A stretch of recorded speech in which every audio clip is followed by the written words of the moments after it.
बिस्मिल्लाहिर्रहमानिर्रहीम। अस्सलाम वालेकुम। मैं हूँ राजा फैसल और आज का हमारा जो टॉपिक है वो है इम्पोर्टेंस ऑफ मियोसिस। मतलब मियोसिस की क्या इम्पोर्टेंस है, जैसे हमने माइटोसिस के हवाले से पढ़ा और फिर हमने माइटोसिस की इम्पोर्टेंस पढ़ी थी। हाँ, इसी तरह आज हमने मियोसिस की जो है इम्पोर्टेंस पढ़नी है। मियोसिस का हमने डिटेल्स से इस सारे चैप्टर को, इस टॉपिक को हमने पढ़ा है। हमने कहा जी कि ये वो डिवीज़न है सेल्स की जिसमें नंबर ऑफ़ क्रोमोसोम जो डॉटर सेल होते हैं उसमें हाफ़ रह जाती है। अब हाफ़ रह जाने से हमारे जहन में ये क्वेश्चन अराइज होता है कि नेक्स्ट जनरेशन में वो जो हाफ़ नंबर हैं तो वो कैसे जो है वो दोबारा से पूरे होते हैं। कैसे जो है वो, अगर एक नॉर्मल ह्यूमन में 46 क्रोमोसोम्स होते हैं तो आगे उसके बच्चों में भी 46 होते हैं, लेकिन मियोसिस हमने कहा कि रिप्रोडक्टिव सेल्स में होती है, तो कैसे जो है वो दोबारा से जाके वो 46 जो हैं वो मेंटेन होते हैं। तो इसके लिए जो सिंपल आंसर है मैं पहले ही बता देता हूँ कि चूँकि हम इंसानों में या जितने भी ऑर्गेनिज्म जिनमें सेक्सुअल रिप्रोडक्शन होती है उनमें हाफ़ जो क्रोमोसोम्स होते हैं वो वालदा से आते हैं, मदर से आते हैं, और हाफ़ जो होते हैं वो फादर से आते हैं। तो वो हाफ़ मतलब 23 जो होंगे मदर वाले सेल से आएंगे जो मियोसिस के बाद बना था, और 23 जो होंगे जो फादर वाले सेल से आएंगे जो मियोसिस के बाद बना था। और दोनों मिलेंगे तो फिर दोबारा से 46 रिस्टोर होंगे और उन 46 से जो है वो एक कंप्लीट न्यू इंडिविजुअल बनेगा। तो ये हम देखते हैं जी। पहले क्या है जी, क्रॉसिंग ओवर और रैंडम असॉर्टमेंट जो हैं ये इंपॉर्टेंट फिनोमिनन हैं मियोसिस के। क्रॉसिंग ओवर से मुराद जो हमने पैचिटिन में पढ़ा था जी कि क्रोमोसोम्स के नॉन सिस्टर क्रोमैटिड्स जो सेगमेंट्स को एक दूसरे के साथ एक्सचेंज करते हैं, और इंडिपेंडेंट असॉर्टमेंट्स से मुराद ये है कि जो क्रोमोसोमल सेपरेशन होती है वो इंडिपेंडेंटली कभी एक उसमें एक तरह से हो जाती है, दूसरे में दूसरी तरह से। मतलब जो है वो कोई ख़ास उसमें नहीं है कि कौन सा क्रोमोसोम जो है वो सेपरेट करेगा, तो ये इंडिपेंडेंटली जो है ये क्रोमोसोम असॉर्ट करते हैं। अब नेक्स्ट देख लें जी, क्रॉसिंग ओवर की वजह से क्या होता है जी कि दो चीज़ें हमने पढ़ी, क्रॉसिंग ओवर और इंडिपेंडेंट असॉर्टमेंट। क्रॉसिंग ओवर से न्यू रिकम्बिनेशन जो हैं वो फॉर्म्ड होते हैं, मतलब नए कम्बिनेशन बनते हैं। मतलब ये है कि किसी में जो है वो क्रॉसिंग ओवर एक तरीके से हो गई, किसी में कोई दूसरे तरीके से होगी, तीसरे तरीके से होगी, जो उन्होंने एक्सचेंज किया क्रोमेटिड्स का।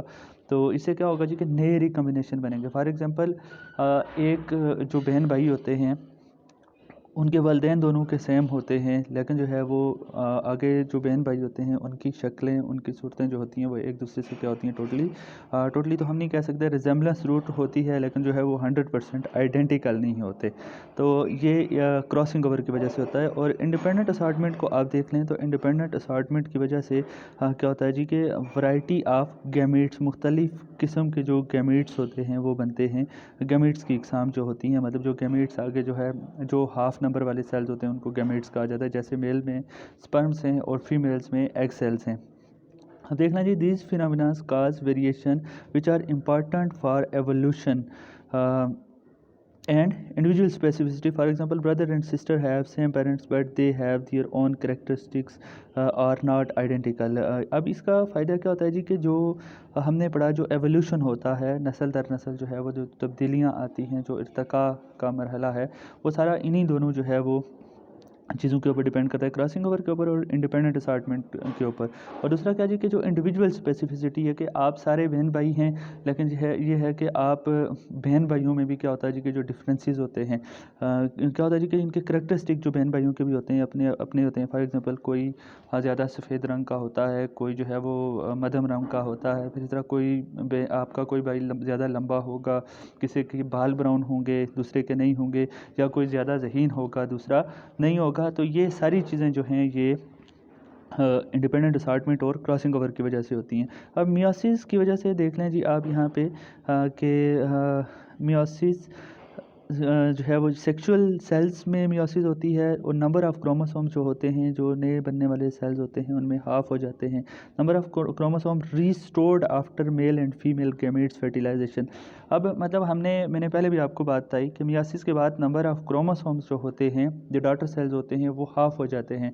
लेकिन दोबारा से जब मेल और फीमेल दोनों के गैमीट्स आपस में इकट्ठे होंगे, तो उन गैमीट्स के इकट्ठे होने के बाद जो है वो फिर से जो नंबर हैं वो रिस्टोर हो जाएंगे। फॉर एग्जांपल कि हाफ नंबर 23 है, तो जब दोबारा से ज़ाहिर है मेल और फीमेल के गैमीट्स आपस में मिलते हैं रिप्रोडक्शन में, तो उनके मिलने से दोबारा से वो 46 हो जाएंगे। अब यहाँ पे जी what happen if meiosis do not create half number of chromosomes.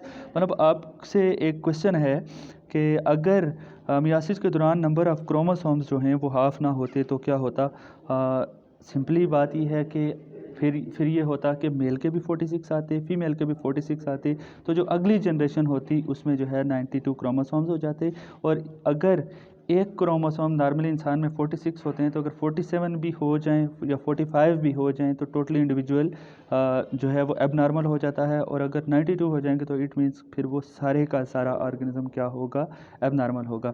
अब यहाँ पे मैंने ये शो किया हुआ जी आपके सामने कि ये एक मेल रिप्रोडक्टिव सेल है यहाँ पे, और दूसरा जो है वो फीमेल रिप्रोडक्टिव सेल है। अब ये मेल का जो रिप्रोडक्टिव नॉर्मल सेल है, जो पेरेंट सेल है, उसमें 46 क्रोमोसोम होते हैं और फीमेल वाले में भी 46 क्रोमोसोम्स होते हैं। अब मियासिस हमने पढ़ी कि मियासिस के दो प्रोसेस होते हैं, मियासिस 1 एंड मियासिस 2। अब मेल वाले में मियासिस 1 हुई तो क्या हुआ जी कि नंबर ऑफ़ क्रोमोसोम जो थे वो हाफ हो गए, 23 इसमें आगे, 23 इसमें आगे। और सेम प्रोसेस जो है वो फीमेल में भी होगा। अब क्या होगा जी, मियासिस 2 होगी। मियासिस 2 में हर एक क्रोमोसोम फर्दर 2 में डिवाइड हो जाएगा, इससे 2 इससे 2, और टोटल हमारे पास एक डिवीजन में 1 से 4 सेल्स बने। इसी तरह फीमेल्स में भी होगा कि एक सेल से क्या होंगे जी कि 4 सेल्स बनेंगे, और सब में नंबर ऑफ़ क्रोमोसोम्स क्या होंगे जी, हाफ होंगे। अब क्या होगा जी कि इन 4 में से कोई एक, और दूसरी तरफ से मतलब मेल के 4 में से ये भी हो सकता है, ये भी हो सकता है, मतलब ये भी हो सकता है, ये भी हो सकता है, कोई एक यहाँ पे आ जाएगा नीचे जो गैमीट्स।